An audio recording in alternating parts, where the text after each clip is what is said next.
Welcome to our deep dive into real stories that shake the very core of human relationships. Today's case is one of shocking betrayal, twisted emotions, and a tragic ending that no one saw coming. Let's begin. Teresa and Randy Smith's love story began like a fairy tale. They met as undergraduates at Creekside College. Teresa, a passionate art student, and Randy, a driven business administration major. From the moment Randy saw Teresa by the campus lake, he was captivated. Tall, charismatic, and armed with a disarming smile, he won her over with his charm and ambition. Shortly after graduation, they married, eager to build a life together in their hometown. Teresa secured a position as an art teacher at a local high school, where her creativity and nurturing spirit made her a favorite among students and faculty alike. Meanwhile, Randy, leveraging his family connections, landed a prestigious job at a local investment firm, quickly climbing the corporate ladder. As the years passed, the Smith became pillars of the Creekside community, fixtures at galas, town council meetings, and charity events. Their home in Oakwood Estates, purchased with Randy's growing wealth, became a symbol of their success. Every room bore Teresa's artistic touch, from hand-painted murals in the living room to carefully curated sculptures in their backyard. To the outside world, Teresa and Randy were the epitome of a power couple. They balanced each other perfectly. Her creativity softened his sharp business acumen, and her warmth countered his sometimes brusque demeanor. Friends often commented on how they still looked at each other with the same adoration they had in college.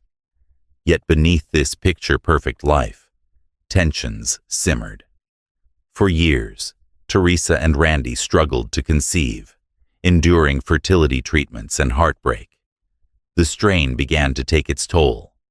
Randy buried himself in work, spending long hours at the office, while Teresa sought solace in her art and her students. During this difficult time, Teresa leaned heavily on her mother, Zora, for support. Zora, a widow, lived on the outskirts of town and had always been a free spirit. In her youth, she traveled the world as a photojournalist, finally settling in Creekside after meeting Teresa's father. After his passing, she withdrew into a quieter life, tending to her garden and volunteering at the local animal shelter. As Teresa spent more time with her mother, Randy was drawn into Zora's world as well. What began as polite conversation at family dinners slowly evolved into something more, setting the stage for a betrayal that would shatter the Smith family. The seeds of the affair between Randy and Zora were planted on a crisp autumn evening. Teresa, preoccupied with preparing for an upcoming student art exhibition, was deeply engrossed in her work. Feeling neglected and frustrated by the emotional distance in his marriage, Randy decided to visit Zora's cottage alone, under the guise of checking in on his mother-in-law. Zora, surprised but pleased by the unexpected visit, greeted Randy warmly and offered him a glass of her homemade wine. They sat in her cozy, cluttered living room, surrounded by eclectic souvenirs from her travels. As they talked, Randy found himself opening up about his marital struggles. Zora listened with empathy, her eyes, so similar to Teresa's, filled with understanding. Perhaps it was the wine, the intimate setting, or the simple need for connection. But that night, a line was crossed. A comforting touch lingered too long. A gaze held more meaning than it should have. By the time Randy left Zora's cottage, both knew something had irreversibly changed.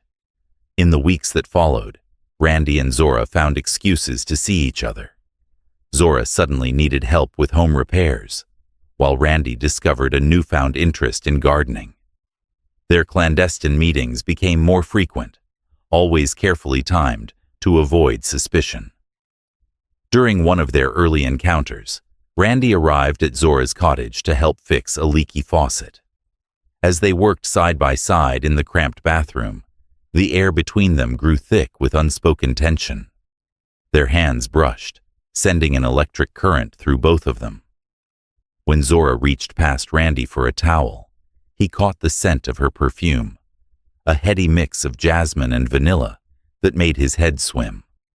Their eyes met in the mirror, and for a moment, neither could look away. On a warm Sunday afternoon, Zora was teaching Randy how to prune her rose bushes. Standing close behind him, guiding his hands, both were acutely aware of their proximity, the gentle brush of her breath on his neck, the warmth of her body against his back. A shiver ran down Randy's spine. When he turned to ask a question, their faces were inches apart. Time seemed to stand still as they hovered in a moment of forbidden desire. A family gathering. The tension between them reached a breaking point. Under the cover of darkness, Randy and Zora stole away to the secluded garden behind the house, hidden from view by a trellis covered in climbing roses. And in that quiet, shadowed corner, the ultimate betrayal unfolded. They gave in to their desires, their kisses urgent, hands roaming with a desperation born of stolen moments. As they heard Teresa's voice calling for them, they quickly separated, straightening their clothes and hair. The guilt was immediate, but so was the thrill of their secret affair, adding a dangerous excitement to their illicit encounters. Their affair consumed them, blinding them to the consequences of their actions. In Zora's bedroom, a space once reserved for solitary nights, they now created a world of secret passion. The creak of bed springs and hushed whispers became a symphony of their illicit love, playing out against the backdrop of familial betrayal. As their physical intimacy deepened, so too did their emotional entanglement. What had started as mere attraction morphed into something more complex and dangerous. They began to imagine a future together, heedless of the devastation such dreams would wreak on their family. They justified their actions in whispered conversations. Randy spoke of feeling unappreciated and misunderstood by Teresa, while Zora confessed to a loneliness that had plagued her since her husband's death. They convinced themselves that their connection was special, something that transcended the boundaries of the conventional. As the affair deepened, so did their web of lies. Randy began to invent business trips and late meetings. Zora feigned illness to avoid family gatherings. They communicated through a secret email account and disposable phones, always careful to cover their tracks. But with each deception, the weight of guilt grew heavier. Randy found it increasingly difficult to look Teresa in the eye, while Zora's interactions with her daughter became strained and awkward. The very relationship that had once been Teresa's source of comfort was now tainted by betrayal. Neither Randy nor Zora could have foreseen the devastating consequences their actions would have on the entire Smith family. As they continued their illicit liaison, they remained oblivious to the suspicions forming in Teresa's mind. The first inkling that something was amiss came to Teresa on a rainy Tuesday afternoon. She had decided to surprise Randy with lunch at his office, only to be told by his confused secretary that he had left early, mentioning a meeting with a client. Teresa brushed it off as a miscommunication, but a seed of doubt had been planted. Over the following weeks, Teresa began to notice subtle changes in Randy's behavior. He was more distracted, often lost in thought during their conversations. His phone would buzz at odd hours, and he would step out of the room to take calls in hushed tones. When questioned, Randy dismissed her concerns with vague explanations about work stress and important deals in the pipeline. Teresa's artistic sensitivity, usually a source of joy in her life, now became a curse as she picked up on minute details others might have missed. The faint scent of unfamiliar perfume on Randy's clothes, a lipstick smudge on a coffee mug he brought home from the office, the way he sometimes avoided her touch. Each of these observations accumulated in her mind, forming a picture she didn't want to see. Her relationship with her mother also began to change. Zora, once eager to spend time with her daughter, now seemed distant and preoccupied. Their weekly tea sessions became less frequent, with Zora often canceling at the last minute, citing various commitments. When they did meet, Teresa sensed a nervousness in her mother's demeanor, a reluctance to meet her eyes that was entirely out of character. As her suspicions grew, Teresa found herself trapped in a spiral of doubt and self-recrimination. She questioned every interaction, analyzed every word spoken by Randy and Zora. Was she imagining things? Had the stress of their fertility struggles and her upcoming exhibition made her paranoid? Determined to find the truth, Teresa began to investigate discreetly. She checked Randy's credit card statements, noting several charges at restaurants and hotels he had never mentioned. She drove by her mother's cottage at odd hours, her heart sinking when she spotted Randy's car, parked down the street on an evening when he was supposedly working late. Each new piece of evidence felt like a physical blow, chipping away at the foundation of trust that had been the bedrock of her life. Teresa's students and colleagues noticed the change in her demeanor, the dark circles under her eyes, the tremor in her hands as she demonstrated brush techniques, the forced smile that never quite reached her eyes. As the days passed, Teresa became a shadow of her former self, torn between confronting her fears and clinging to the last shreds of hope that she was mistaken. Little did she know that the truth, when it finally came to light, would be even more devastating than she could have imagined. The day Teresa's world shattered began like any other. It was a Saturday, and she had spent the morning at the school, putting the finishing touches on the student art exhibition. Randy had left early, mumbling something about an urgent meeting, but Teresa couldn't shake the nagging feeling in her gut. Something about a golf game with clients.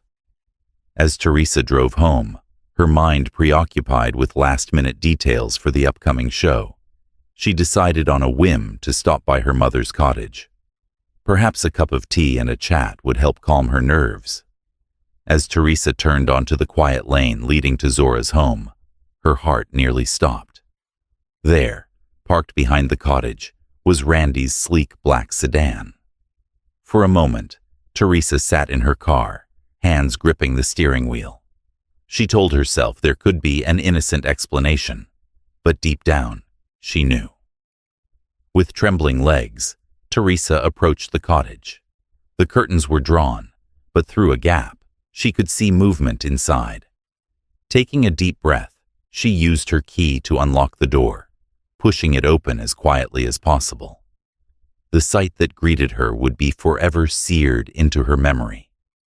There, on the floral-patterned couch, they were locked in an intimate embrace, oblivious to the world around them. Zora's hair was disheveled, her shirt partially unbuttoned.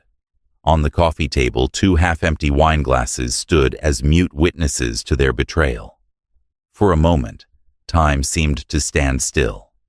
Then, as if sensing her presence, Randy and Zora looked up.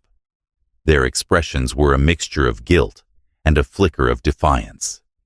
What followed was a blur of emotions and accusations. Teresa's anguished cry broke the silence, startling the guilty pair. Randy jumped to his feet, stammering excuses and pleas. Zora remained seated, her face ashen, tears streaming down her cheeks.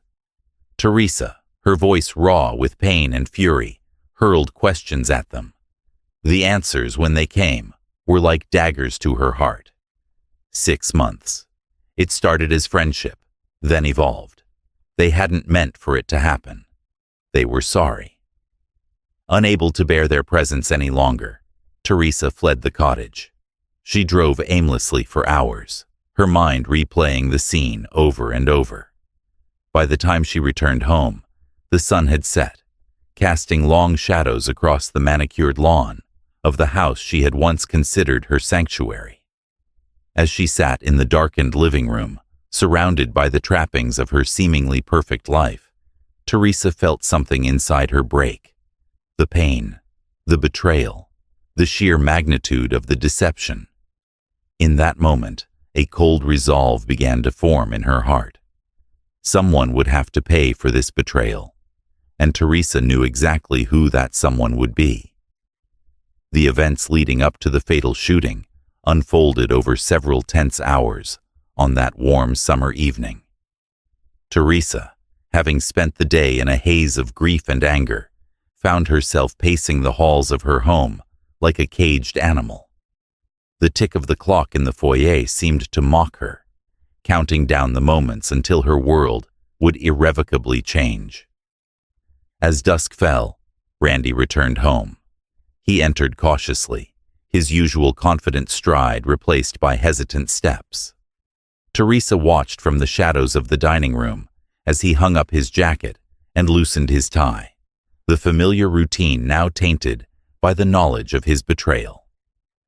Randy called out Teresa's name, his voice strained with apprehension.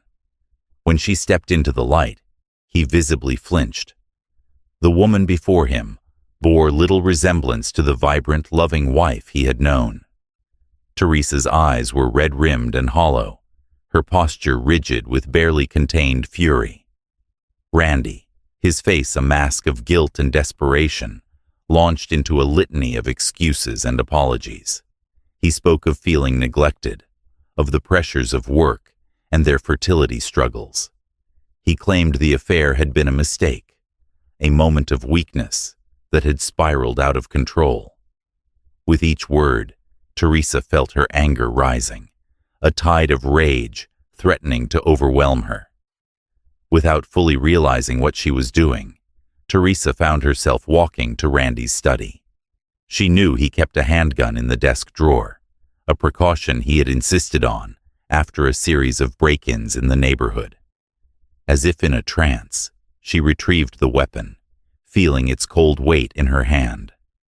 When she returned to the living room, Randy's eyes widened in shock and fear.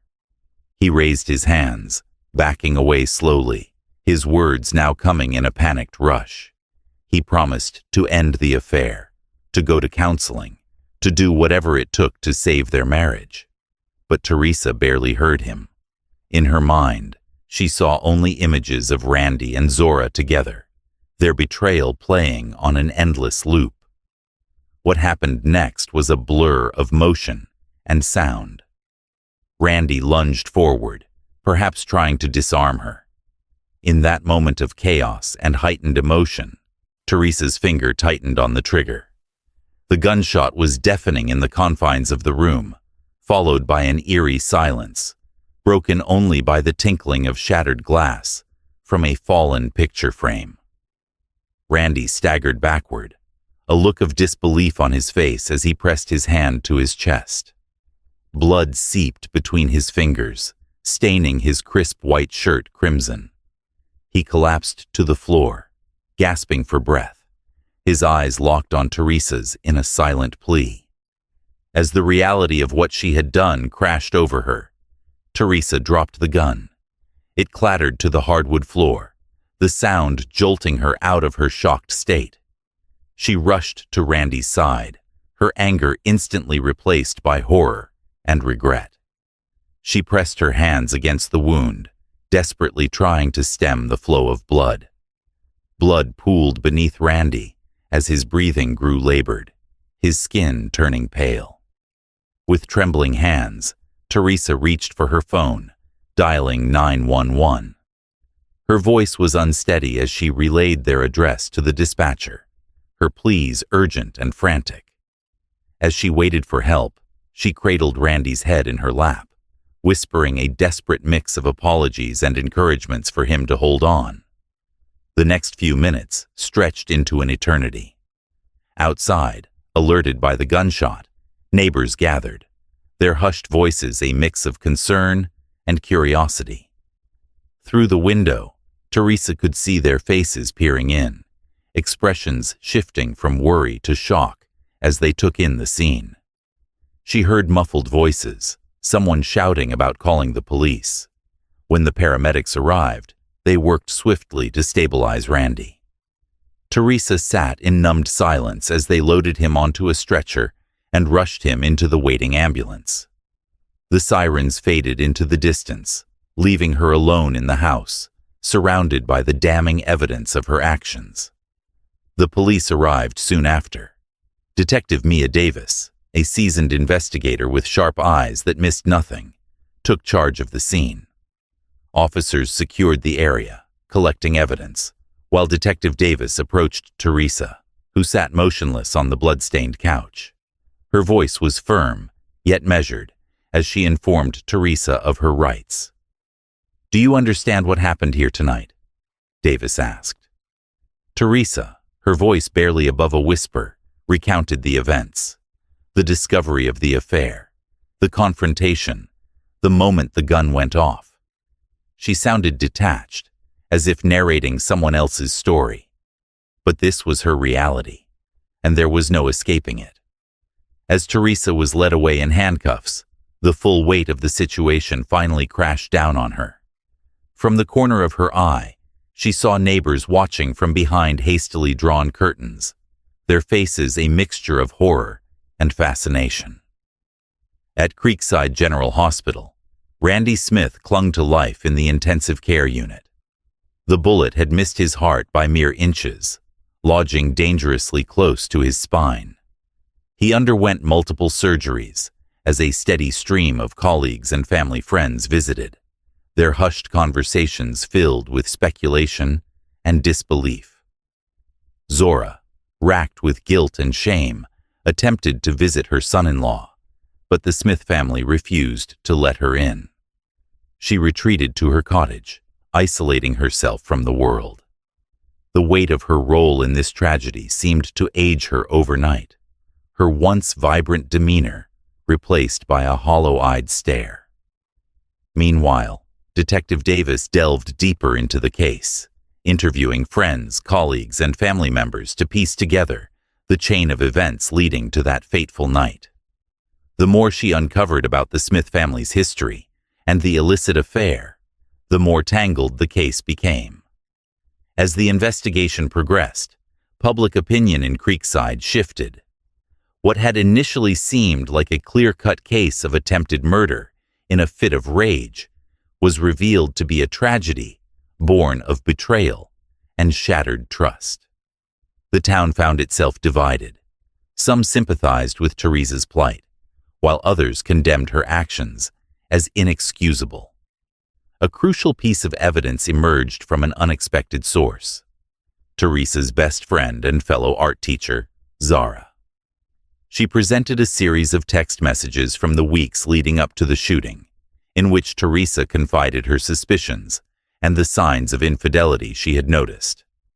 These messages painted a picture of a woman spiraling into emotional turmoil, struggling to come to terms with the devastating truth.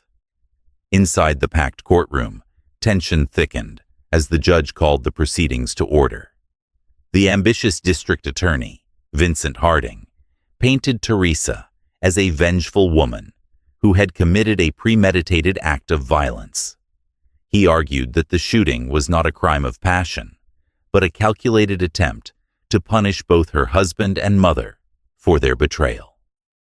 Teresa's defense, led by seasoned attorney Eleanor Morales, presented a different narrative. They portrayed Teresa as a victim of circumstance, a woman pushed to the brink by an unimaginable betrayal.